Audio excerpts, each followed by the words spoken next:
అలాగే చెబుతారు ఆ ఊళ్ళో అందరినీ మగవాళ్ళని మతాలు కట్టిన మగవాళ్ళు మొత్తం భోజనాల గ్రామాలు రాజు పిలిపిస్తాడు.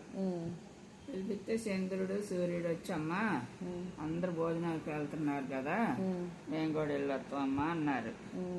అంటే సరే అయ్యా క్షేమంగా వెళ్ళి లాభంగా రండి అయ్యా అన్నది తల్లి. అన్న తర్వాత సూర్యచంద్రుల తల్లి ఎవరు పేరు మనకు తెలియదు. అయితే ఈ చిన్న కొడుకు ఏం చేసిండు, ముందు పెట్టిన భోజనం మొత్తం చేతి గోళీలో ఊడ్చుకుండు, కూరలు అన్నం మొత్తం ఊడ్చుకొని మళ్ళీ రెండో ప్లేట్ పెట్టించుకొని అందరితో పాటు తినేసి ఇంటికి వచ్చారు. ఇంటికి వచ్చిన తర్వాత అయ్యా ఏమేమి భోజనాలు పెట్టారయ్యా ఏమేమి తిన్నారు, మీ ఇద్దరు తిని కొంచెం మీ అమ్మకు ఒక్కరోజు తేవచ్చు కదా నేను ఒక దాన్ని ఉండగా అన్నదంట తల్లి. అంటే అమ్మ తెస్తే ఊకోరుగమ్మ అందుకే తేలేదు అన్నాడంట సూర్యుడు.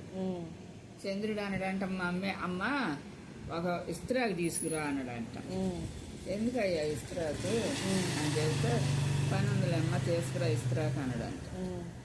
ఇస్త్రాకు ప్లేట్ ఇస్త్రాకే తేమంటే ఇస్త్రాకు కింద పెట్టిన తర్వాత ఏళ్ళు తొంచిందంట.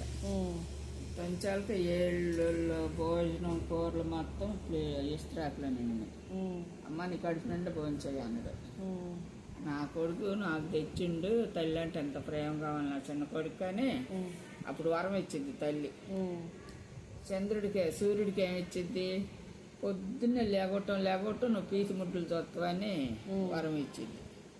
చంద్రుడికి ఏమి ఇచ్చింది, నెలకొక్కసారి నువ్వు ప్రతి ఒక్కళ్ళు నిన్ను చూసి దండం పెట్టుకుంటారయ్యా, ప్రతి ఒక్కళ్ళు నిన్ను చూసి మొక్కుతారు, పిల్లలతో సహా పెద్దవాళ్ళ వరకు కూడా నెలకొకసారి నీకు దండాలు పెడతారు అంది. అది వారం నెల పొడుపు రోజు అందుకు మొహాలు చూసి దండాలు పెడతారు.